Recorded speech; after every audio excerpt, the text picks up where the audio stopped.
Hello, everyone. Thank you for joining this session. Uh, for the people who are just joining the session, can you tell us where are you coming from? It's always great to hear you and to say hello from all of the places that you are reaching us. Today we have an incredible session with one of the like the founder from the OFF Festival. And here is with me Héctor Ayuso. Let me just call him in. Hello, Héctor. Really Hello. nice. Hello, really nice to see you. So this guy who are here is the founder of a festival that is called OFF. We're gonna talk a bit more in depth where is off from. But before we start, I'm just gonna talk a bit, show you a video about the festival. Oh, wait. Oh, sorry about that.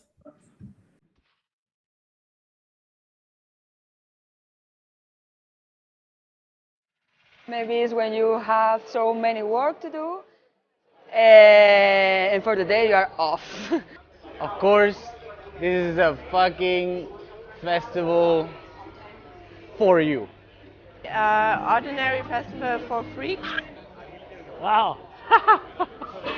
All the fucking freaking.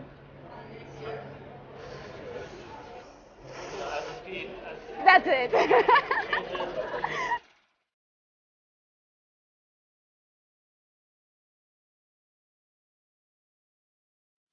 I think off is amazing because you can learn so many different areas of design and art at one time, and that you cross cultures, and that is the whole world coming together about visual things, some of them technological, some of them traditional, but always about seeing, and that's amazing.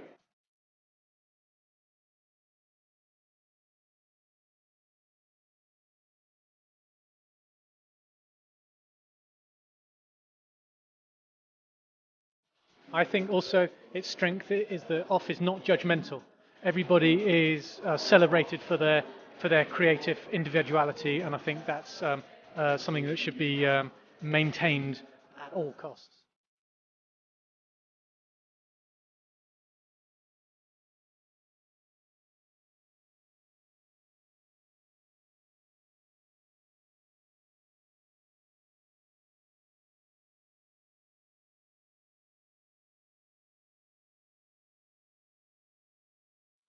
The fact that there's such a burgeoning and thriving local community of artists, the fact that here there's a huge group of people taking notes and really interested in what's going on around the world in the music and art and tech community, that's what makes this place really special. Everyone is so happy to be here.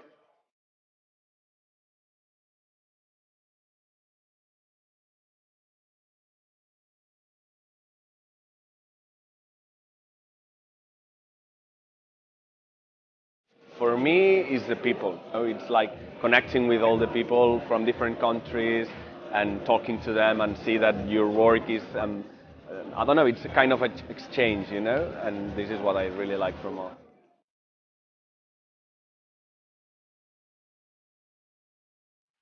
But I must say it's got a wonderful vibe. You know, there's a very relaxed feel, and I think the crowd's obviously really, you know, intelligent, sophisticated, and sort of, you know, cool. I have to say, they're a cool crowd. Having the bigger design festival in the world in a beautiful city like this, with a great experience from the organizers and the organization, how they started going across the wall and going to do off in different cities like Mexico, Cincinnati. I think that's the main thing. It's the number one design festival.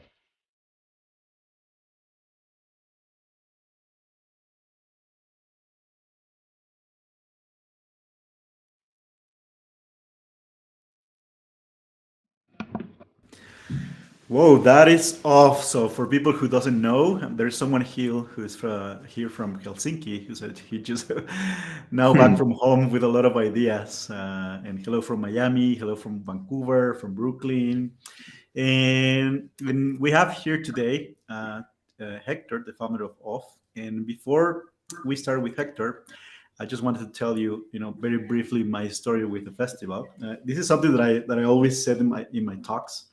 One of the things that it completely changed my, like it made me who I am, and also I am in this industry because of off somehow. I met the festival in 2005, and I remember, back in the days that I almost was crying when I didn't get a ticket to get into the festival, and I was like very kind of like, like, oh my god, I can't believe it, and all of a sudden, someone or a friend, someone was able to get me a ticket, and I didn't miss any of those editions, and I am one of the organizers of Mexico City, and mostly because I wanted to have the same sensation that I had when I was in 2005 as a student. It was very emotional for me to get to know all of these people, and also for the first time, being immersed with so many ideas and visuals and everything in just one place. And here we are today. Welcome, Hector. Thank you so much for joining this call. And we're very honored to have you after how many editions already? 23. 23. Shit, that's a lot of that's a lot of off. But So that's only Barcelona, by the way. 23 yeah, in Barcelona. yeah, of course. Yeah, in Mexico we have like 8 or 9, something like that. So first question, like, how everything started with this thing? You want the long version or the short version? I want the whatever version you want to give us. Well, I will say it all started because of a personal need. I mean, I moved to Barcelona when I was 18 years old to study cinema. And yeah, I mean, I spent three years in the school, and obviously that wasn't giving me like incomes in any way. So I decided to start learning on my own design, and especially web design. And I had my own company for a few years, but I got really, really bored of dealing with clients and dealing with having a company. I really hate that. I think I hate it all my life. So back then I was working with Flash all the time. So one day I was surfing, and I bumped into a short movie from Tim Burton, and he did it with Flash. So I had this idea, okay, maybe I can use this tool to create something, because at the end, what I like to do is cinema and telling stories and narrative. But then almost immediately I had this idea, okay, but where is this gonna go? I mean, there's no one doing movies or cinema with Flash, and this is something new, and it's just used for websites. And then I had this idea, okay, maybe I can create the first festival dedicated to movies made with Flash. And then I created online Flash Film Festival, and that's the biggest secret of OFF. That's the meaning of the OFFF. So this is a secret, so no one can tell that. Okay, so you're not allowed to repeat that in any place. If you surf on Google, maybe you will find it. But it's funny because still now, 23 years after that, some people still ask me at the festival, but what it means OFFF. So the mystery is there. Now it's been solved. And like after so much time spending making this festival, I always struck by this thing that you always said, like you wanted to do a festival that you would like to be in it. I think that that's a learning process. Probably that came after I did the first edition. I mean, the first edition was a completely chaos. I mean, I didn't know what I was doing. Uh, Again, I was organizing a festival and I was bringing people from all over the world. I went crazy. I wanted to do everything that I had in my head without even thinking this is gonna cost money. So it went great. We sold like 800 tickets the first year. But then I realized that I was enjoying the festival. It was awesome and I was having fun. I lost a lot of money, but crazy money. It was devastating. But I was happy, extremely happy. And that was the only important thing, that I was super happy. And then I guess during the years I got to this idea of I'm going to just keep trying to do the same thing, but obviously every year more professional and more organized and with more people helping me. So the team has been growing over the years. But the spirit or the essence of the festival is exactly the same one. I'm doing the event that I would like to attend my own and have fun and get inspired and that's still today the same idea. I mean, that's the same approach every time. I mean, I'm already working for 2024 and I'm just trying to do exactly that. Like, how would be the perfect event for me? That's what I'm going to do next year. And it's funny because like we were in Barcelona. I mean, are still in Barcelona. I'm back in Mexico, but I was in Barcelona like on on Friday and Saturday. Yeah, 2 days ago. Yeah, exactly. And like I was thinking when I was there in the off, I was thinking about my first off in 2005, and I thought it's the same feeling, exactly the same excitement. Like it hasn't been feeling that I'm not excited anymore to be in an off. Like I'm way more excited to now than it was probably before, and that's what is something that is very interesting from a perspective of an attendee, right? Because sometimes you have the feedback of you just being like the guy who organized and you're stressed out, because I get the same feeling when I do in Mexico City. I don't really enjoy it in Mexico. I don't see any conference in Mexico. I just I'm there just trying to see that everything is been running out perfect and that kind of stuff, but I know what you mean.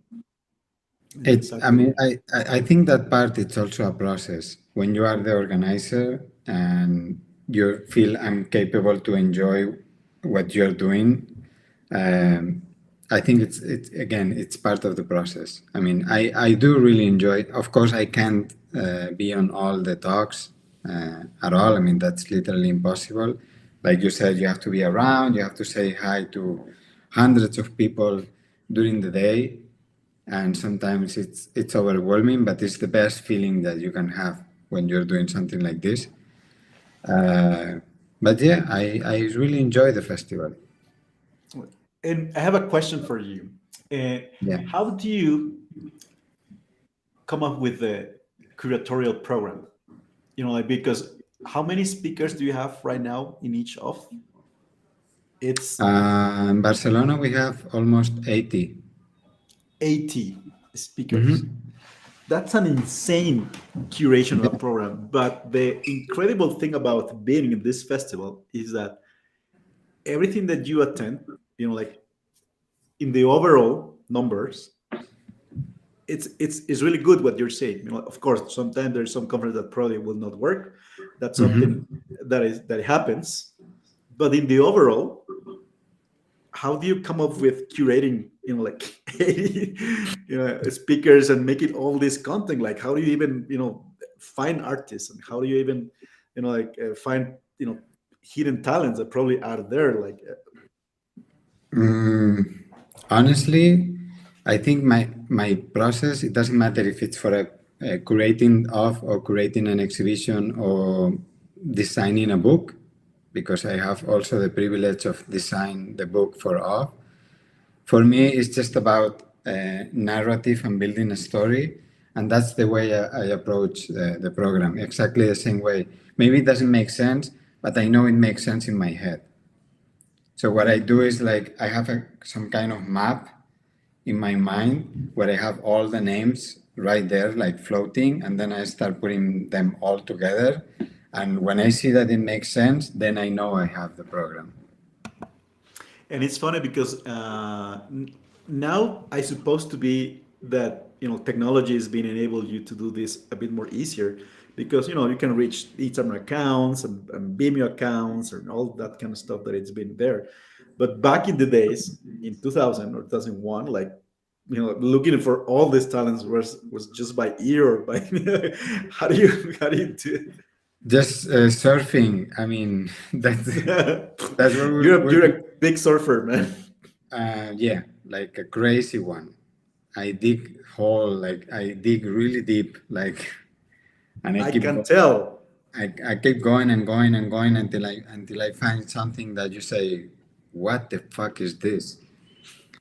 Then you know that you found something nice, and then obviously you have to be like it's also a matter of attitude. I mean, you have to be like some kind of a sponge. Like you have to hear everyone, because during the festival you get approached for so many people. Like they want to be speakers at off, and they just throw ideas or they just ask you for the email. Please, can you give me your email because I want to share something with you. And then you have to be able to absorb all these things and then know which ones are going to work. And I think one of the most exciting things over those 23 years, it's finding talent. Someone that no one knows, not even their own family, and then all of a sudden you feel something, and you say, there is something there. I don't know what it is, but I know there is something there. And then you bet for it, and then you take them to off, and 1 year later they're giving talks everywhere in the world, literally. That happened many times. Yeah, and not only that, like the amount of collaborations between artists that they met at the festival. Yeah, Like there that's is this artist which is Joshua Davis and blah blah blah, and yeah, we moved in this, and they just come up and make a new like experience or advertising or that kind of stuff happens, right? yeah, exactly. I mean, honestly, there are many stories. I mean, we will take probably the entire hour just about that. Yeah, But I think one of the most awesome ones, and I'm really proud of this, because if it wasn't because of OFF and what happened, and a huge amount of content right now, it just won't exist at all, is when I think it was back in 2009, I will say, yeah. And probably you were there in Lisbon, of Lisbon. I was, yeah, I was. So I invited Chris Milk and I invited Aaron Coblin, and they didn't know each other at all. Like one was doing video clips and the other one was doing data visualization, one of the first ones doing data visualization. And then they met at the OFF welcome party. They got drunk together and they created a company together back after OFF. And the first project was the Wilderness Arcade Fire video clip. Yeah, amazing, incredible. That's a That reference was in the all digital art, the everywhere. Yeah. scene. Yeah, it's incredible. And I want to speak about something from the perspective of the attendant. The festival, it had something really nice that it makes you feel special. And when you get there, it makes you feel special. Not only, of course, the content and the conference, that kind of stuff, but they always give you this. And I have a collection of all of the book offs. That is my, like my most collection precious from all of the off, like events that I've been attending to. Yeah. And for those who are watching this and doesn't know who made this thing, there's always a collaboration with some, like design studios like Basava, but mostly it's Héctor who are producing and making this, amazing piece art of non-digital artwork, and this is something that is making this kind of like part of the experience as well. And I don't know, can you tell us more about, your creative process, and about, what is this? And this is, for me, is magic. Like, I have everything, but this is something that not usually doesn't happen in the events. Yeah, I mean, for me, it's been super important almost since the beginning that whatever we do at OFF and whatever happens at OFF, it has to go back to the attendee. Like, meaning we invest everything on them. So it's the experience, but also it's the things that you get with you back home. And one of those things, and I've been fighting for it all these years because I think it's super important, is the book. I mean, it's something, it's tangible. It's something that you can touch, that you can smell, you can put in your, at home. You can have your own collection, like you said. And there's no question about that. I mean, it's super important. I love paper. I love touching things. I love creating stories on paper. So that's going to keep happening. And we give it away to every single attendee. Like, if you come to OFF, you're going to get your book. You're going to go back home with a book. Hopefully, hopefully an inspiring one. But. Yeah, and like we always say that in Mexico, but it's about budget as well. Like it's about, and we always, it's difficult. It's difficult. It's difficult. But if you're an OFF and you get this, those are, I never seen those. Like the most beautiful books that I have, they're from OFF for sure. Like somehow some books they have mirror on it, others have some different materials. Like even you remember you told me the problems that you have with this book.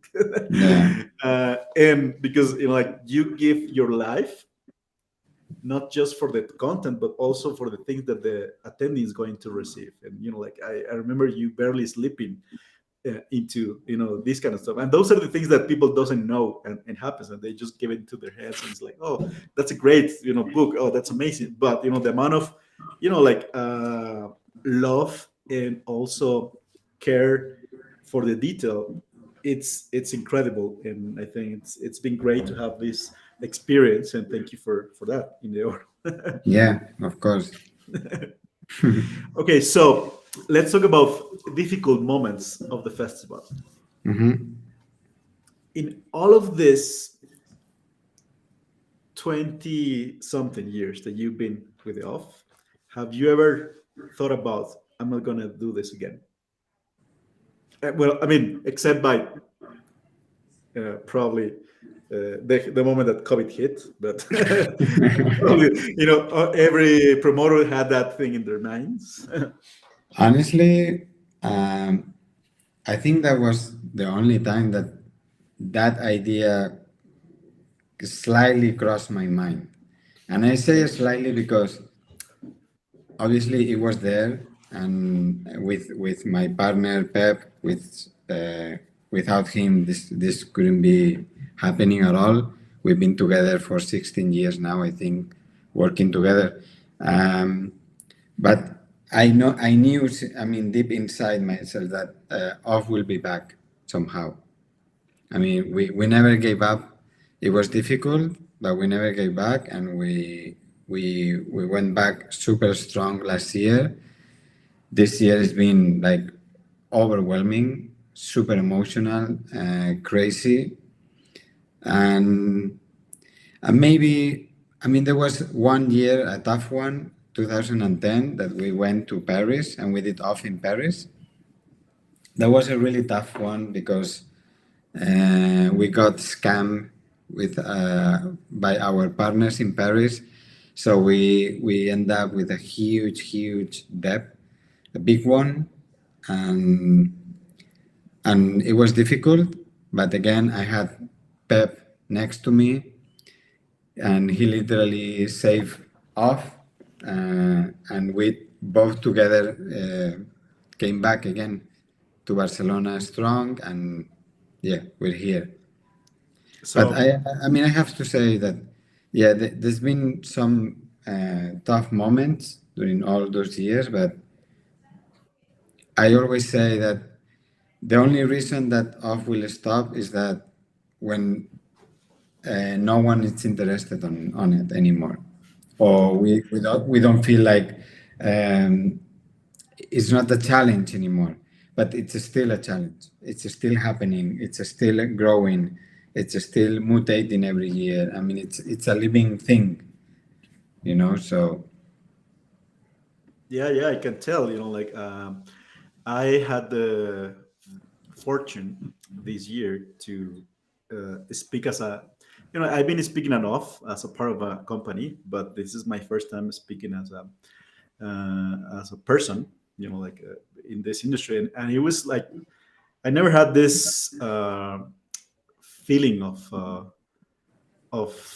an impression about like making an impact in what I'm doing. Like I always like to do the things that I like to do because of I want to have fun, but because I would like to. But that probably is going to be very inspiring for others, and this is the perfect event to inspire more and more people. Okay, so we're going to, in the half of the session, before we continue, I want to do a briefly talk about the HQ. Like in the middle of each session, we do this kind of like briefly a conversation about the HQ. So, for those who doesn't know, the HQ is. Can you help me out to change switch? Oh yeah, sorry, I just want to switch to myself in the conversation. For those who doesn't know, the HQ is the only interactive and immersive online school for creative designers, creative technologies, and touch designers and developers. We have over 60 full touch designer creative technology video courses. There's like 170 plus hours there. We also have a private Facebook group filled with coaches, people who can ask you right away your questions about the stuff that you might want to ask, including Matthew Reagan and Elburs. And we also have something that we call the accelerator sessions with coaches and touch designer experts. And we have a 7-day free trial in the HQ Pro. So if you want to grab it, please use it. So going back to our conversation in the off, and I wanted to probably spend some time to talk about how do you see off in the future? How do you see off? And then we can start. There's some question here for people who just joining the session. Please go ahead and make some questions.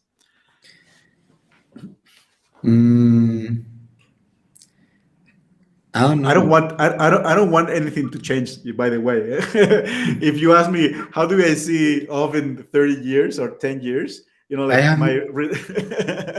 have no idea. I don't even know what's gonna happen with my life tomorrow.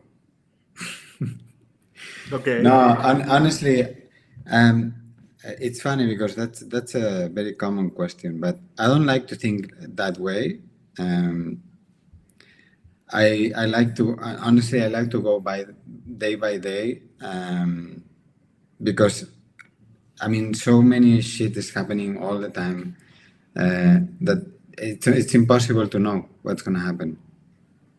I mean we just doesn't know.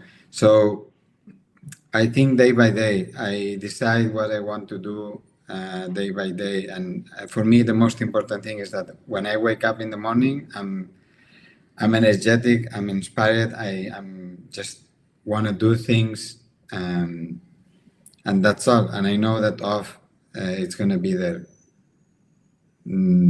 somehow. We don't know how, but it will be there. Yeah, so I think it refers, and I always like to think about to ask you about the future because it's very, that's a very common question, and answering this question myself because I told you that I was there, and I thought about 2005, and it's exactly the same feeling, and probably I don't want anything to change. Like I want the off to remain in the same essence as it is now. Right? Yeah, and no one wants to change. I mean, I mean, I lost count of how many messages and emails and private messages I got during this past days, but one common thing that I keep hearing all the time is like, just keep doing it, please. Just keep going, keep doing it. So, I mean, and it's a pressure, you know? I mean, people is asking you, whatever you like it or not, just keep doing it. Yeah, totally. So So, we have a very interesting question here. We love to hear about some of the background on the tattoos. And oh my god, that's a very interesting question, by the way, because I know some of those stories. I have many. I have like almost 40 already. I don't know. I I got my first tattoo. I think it's been 11 or 12 years ago. I used to be fatty, you know. I think I got weight. Do you have a picture? Well, let me just look for a picture of that. You have it. You have it. But yeah, I think I was like 113 kilos or something like that. And then I lost weight like super quick in 6 months. And then all of a sudden I was super skinny, like 64 and super sporty, like doing triathlons and ultramans and everything. And then I decided to celebrate that with one tattoo in my belly. And that was it. As soon as I got one, I never stopped. So I don't know. There's many stories, but I can tell probably I can tell my entire life just through going through my tattoos, because every single one of them means something, an important moment of my life, or a person, or something that happened, or just something that I felt that it needs to be part of myself, like this. That was the last one. And that's a fucking logo that I designed for a company that I work with. So Oh yeah. it's part of a rebrand and it's in my arm. And besides the off, what do you do? Because like at the end you're a creator, and Mhm. like I know you, and you're always creating. So the other day I was looking into a video, and I sent that video to Bea, your wife, and I said, and I don't know if she shared that video with you, and I said to her, "Oh, I think that's Hector." And so that video was about people can who can only sleep like 3 hours in the day, Mhm. and they're fine. But that's kind of like a genetic something that happened to them, and they're okay by sleeping just like 3 or 4 hours, in the day. And Mhm.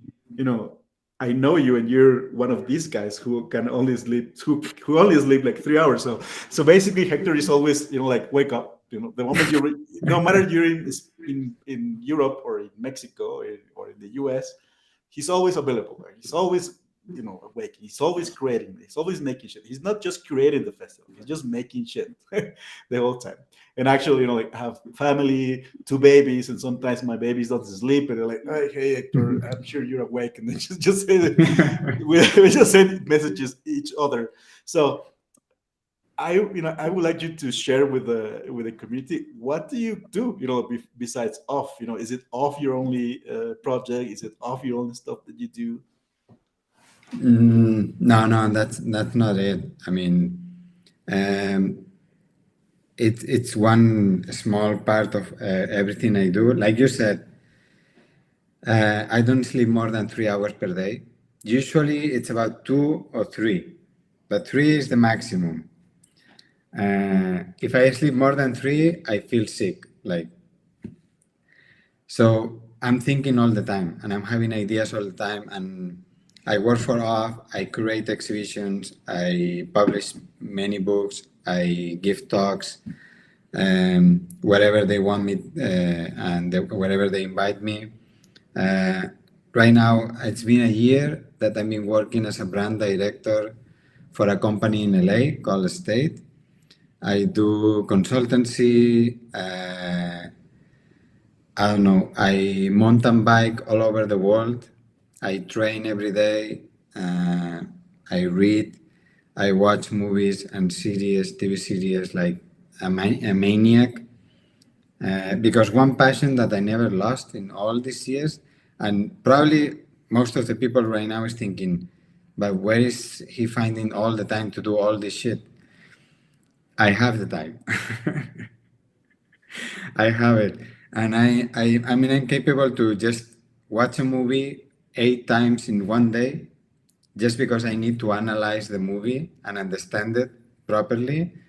And I can spend an entire day just watching one single movie. And that's fine for me. Yeah. So you're part of these mutants that can only sleep throughout, but they're real for real. You know, like I was watching this Yes. documentary. It's like my It is real. If you my send me get. an email, I'm gonna reply immediately. Yeah, I know that. I know that. So there's some question about as a student starting trying to get into the industry. What's the best way of getting into a company? Are there internships or grad programs? Mm, I mean, usually most of the companies have internship programs, of course, and I guess for me the best way is just don't overthink about it and don't think that no one is going to reply to you or because it's a big company or it's a small company or it's or they're super good or it doesn't matter. I mean, just show yourself to the world, share whatever you're doing, and eventually something is going to happen because that was exactly the way I started. I mean, when I had the idea about off, I put together the website in. I mean, it's been 25 years, but I will say that I finished the website in an hour. I put it online, and I decided out of the blue, okay, I'm gonna invite David Carson, Joshua Davis, Josh Ulm, and I started putting a list of names that probably in my head I was thinking, none of these guys is gonna reply to me. I mean, what the fuck are you doing? And then I sent the email to David Carson and he replied in 5 minutes. So, yeah, you never know what's gonna happen. Another is superhuman, someone said. Yeah. What styles of music are you into? Sorry? What styles of music are you into? Ooh, that's a big one. That's a big Uh, one. I don't know. Do you know a funny thing that you love so much the books from off? At least the ones I work with or I done it myself. At the end in the credits, I always put a playlist of the music I've been listening during the book. So maybe No. you can use that one you have in your hands right now. Oh shit. Because you're gonna Nice. find it's gonna be funny because you're gonna find the different styles there. Because the Cure are gonna be there, and but also Bad Bunny, and I don't know. I listen all kind of shit. Whatever inspires me, or I feel like it's the right moment to listen. But I would say that mostly Sigur Rós is my favorite band. They're part of my heart, and there's no one day in my life that I don't listen one song at least from Sigur Rós, and from there we can go anywhere. Do you have a tattoo, right? I have many tattoos for Sigur Okay. Rós, Yeah. many. Yeah. Why did I ask that? Even of course. Okay, so we feel free to ask any questions in there. So before we ended up this session, it's been fast. We always been here 40 minutes talking about Mhm. the festival, inspiration, and that kind of stuff. But I want to talk about the next big project you are into. And for that, let me just play a video Yeah. about the next big thing. So give me just find it and play it.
right.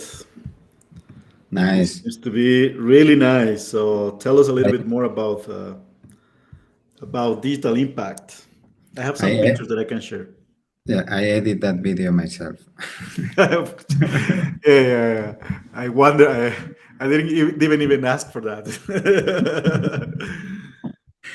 Okay, what is Um, digital impact? okay, so Digital Impact, it's an exhibition about digital art, like the name says. It's a project that started like 2 years ago, probably. It was originally it was an idea from my partner Pep. He approached the city council in Barcelona and the museum where we host off every year, and they were open to the idea. So we were lucky to get a budget for it.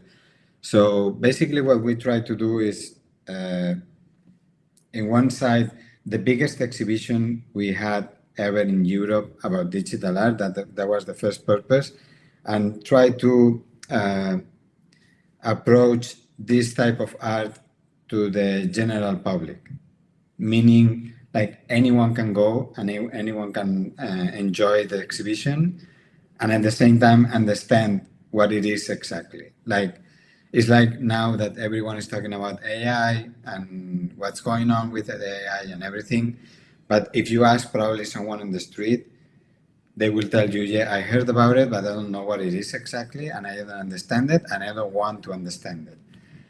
And that's the purpose. That's the main purpose of digital impact. We have data visualization, we have generative art, we have animation, we have trying to represent all the disciplines or all the styles that you can put together in an exhibition dedicated to digital art and make people understand, okay, this is it and this is how it works.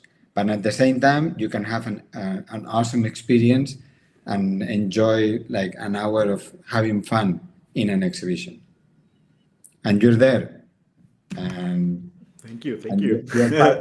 you're part of the exhibition, and you're a very important part, by the way, because you're designing literally the entrance to the exhibition, and that's going to be the welcome to everyone. And we're making them play already since the beginning. As soon as they go inside the exhibition, they're going to be playing with your piece. So. Yeah, a tough one to approach, but every day I am enjoying this a lot. I have to say. Let me show you.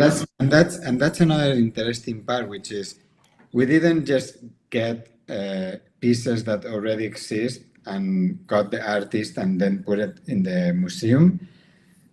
We tried as much as it was possible in terms of timings and budget to create new pieces for the exhibition. So something that it's also curated, like we're working with Brendan, like we're working with you, and then we know Brendan does, we know what he's been doing during the last few years, but we ask him to do something different and try to create a different approach, and that's what we try to do with everyone. Nice. I'm going to show you some snapshots of the exhibition. I don't want to, if you want to talk a bit more in depth, do you want me to go into some specific snapshot? Maybe this one? Well, that's one of the pieces, the central ones, which is Rafik Anadol. And then the previous one, which is a classic, almost a classic now, it's called Infinity by Universal Everything. Basically, it's a random program that keeps creating thousands and thousands and thousands of characters just walking in that video wall, and it's infinite. I mean, it's going to be creating one different character during 4 months of exhibition. Wow.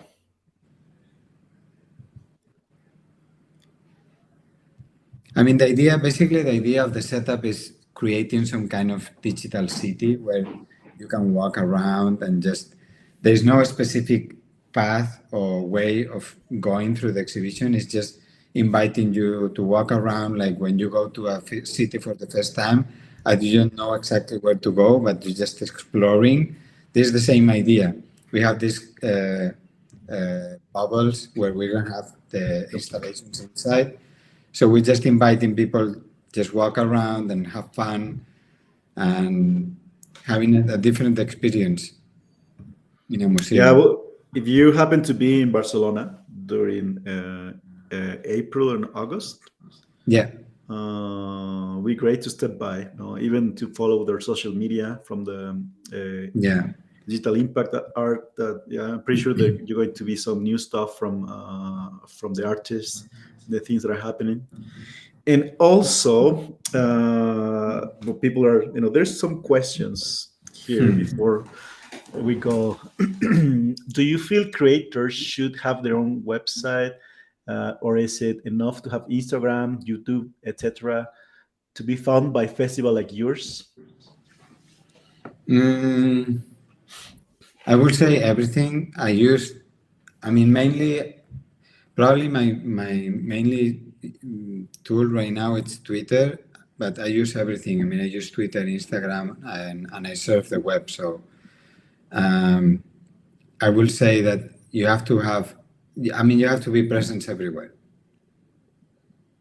That's my advice. It's not just having Instagram and or a YouTube channel. You have to be everywhere, and you have to be active. That's the most important thing. Yeah, and actually, you know, like I can share you my personal experience. You know, like presenting an off. I was, you know, like editing my website, editing my profile, and you know, before I was, you know, jumping to, because you know a lot of people are going to see you and probably you know, depends of if your talk is going to be good or not. Probably people will be interested about your work and what you said, and I think you have everything be in a correct balance to be able to be found and to be able to, you know, be at some an event like off, right? Yeah. There were a few talks at off who were using TouchDesigner, like Joshua Davis. Are you into TouchDesigner? No, it's better because he has a lot of friends who use Touch Center, and you just need Yeah. to think about what to do, and then kind of you are into, you know, like every time we do something together, I use Touch Center, so you're kind of into Yeah. That's the thing. I mean, indirectly. I know the tools and I know how they work and what they do, but I'm more of a thinking guy and an ideas guy. So like you said, I mean, we work together, so we can say it here clearly. I mean, I can have an idea and then call you and say, "Hey, Josue, I had this crazy idea, but I don't know how to do it, but I have it in my head. So I'm just gonna picture it to you, and you can create it for me." And then you are the guy. 4 p.m. in the morning. Yeah, exactly. And it happened. And it happened for the book, by the way. Yeah, for sure, for sure. And the final question, it's, do you have any advice for young artists? I think we already said it before, but um, whatever happens, just keep learning and trying to find. I mean, I think probably I'm gonna say something that I shouldn't. I don't know. I don't know. This is how exactly it's gonna sound, but whatever you're doing, if you're not happy, just don't go for it. Just trying to find something that makes you happy, whatever it is, because maybe it's not what you're thinking right now. Maybe it's not what you think you're good at it, um, and that helped me. I mean, that's been part of my experience, and that's been part of my life. Like, um, if I'm not happy with what I'm doing, I will change right away. Like, it doesn't matter if you're making money. Just make sure that you're happy. That's all. Well, I think we reached the end of the session, and thank you, Hector, for joining us. Thank you. I think I hope you had a great time as we all had here, and see you guys. Thank you so much for this time that you guys spent with us. See you the next session. Thank you.